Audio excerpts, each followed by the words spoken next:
सोचिए अगर किसी एक संस्था के पास इतनी जमीन हो कि उसमें 3 दिल्ली बस जाएं, तो आप क्या सोचेंगे।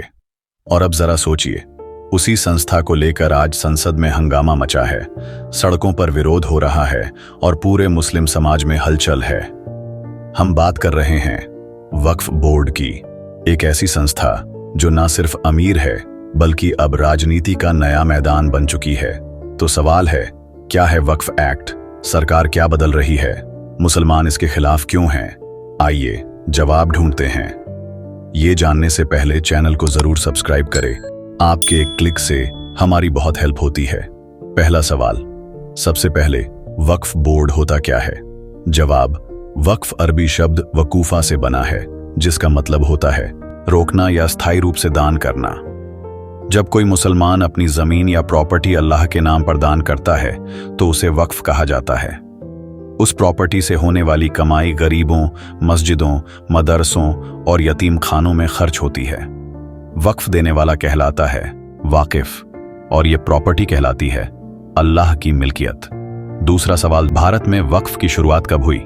जवाब, भारत में वक्फ का इतिहास 12वीं सदी से जुड़ा है, दिल्ली सल्तनत के जमाने से। फिलहाल देश में वक्फ की 9.4 लाख एकड़ जमीन है, जो कई शहरों से भी ज्यादा है। इन पर मस्जिदें, मदरसे, कब्रिस्तान, यतीम खाने बने हैं, लेकिन बहुत सारी जमीनें खाली पड़ी हैं या फिर कब्जे में हैं। तीसरा सवाल, तो फिर कानून में बदलाव की जरूरत क्यों पड़ी? जवाब, 1954 में वक्फ अधिनियम बना था, 1995 में इसे नया रूप दिया गया और 2013 में सेक्शन 40 जोड़ा गया। यही सेक्शन आज विवाद की जड़ है। साल 2022 से अब तक देश भर में वक्फ एक्ट को लेकर 120 से ज्यादा याचिकाएं हाईकोर्ट में दायर हुईं। इनमें से 15 खुद मुस्लिम समुदाय की तरफ से थीं। चौथा सवाल, विवाद किस बात पर है? जवाब, विवाद का केंद्र है सेक्शन 40, जिसके तहत वक्फ बोर्ड किसी भी प्रॉपर्टी को वक्फ घोषित कर सकता है। अगर आपको ऐतराज है तो आपको उसी वक्फ ट्रिब्यूनल में जाना होगा जो वक्फ बोर्ड के ही अधीन है। मतलब जज भी वही, फैसला भी वही। पांचवां सवाल, पिटिशनर्स की मुख्य मांगे क्या हैं? जवाब, सभी धर्मों के चैरिटेबल ट्रस्ट्स के लिए एक समान कानून हो, वक्फ ट्रिब्यूनल की जगह सिविल कोर्ट का इस्तेमाल हो, अवैध रूप से जमीन बेचने वाले वक्फ सदस्यों पर कार्रवाई हो।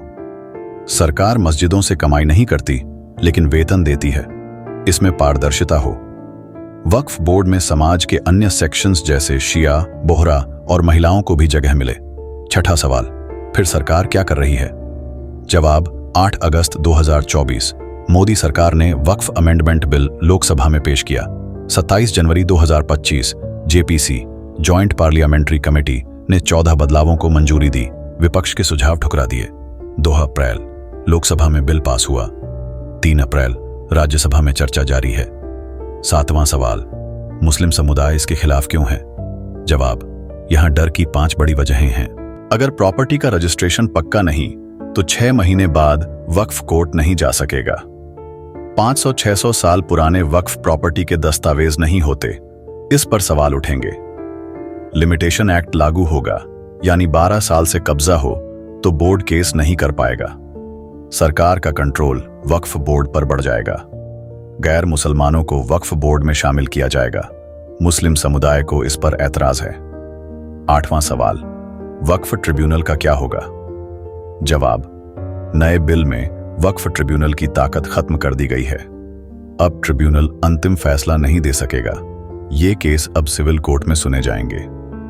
8वां और लास्ट सवाल, इसका राजनीतिक मतलब क्या है? जवाब, पॉलिटिकल एक्सपर्ट राशिद किदवई कहते हैं, हर सरकारी कदम के पीछे 2 मकसद होते हैं, कानूनी प्लस राजनीतिक। बीजेपी इसका इस्तेमाल अपने कोर वोटर बेस को और मजबूत करने में करेगी। सरकार का तर्क है 2006 की सच्चर कमेटी रिपोर्ट के मुताबिक वक्फ प्रॉपर्टी से आर 60,000 करोड़ की कमाई होनी चाहिए थी, लेकिन होती है सिर्फ आर 200 करोड़। तो भाई साहब, सवाल यही है, क्या ये बदलाव जरूरी हैं या राजनीतिक?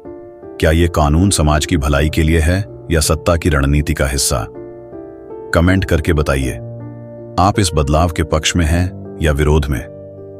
वीडियो अच्छा लगा हो तो लाइक, शेयर और सब्सक्राइब जरूर करें।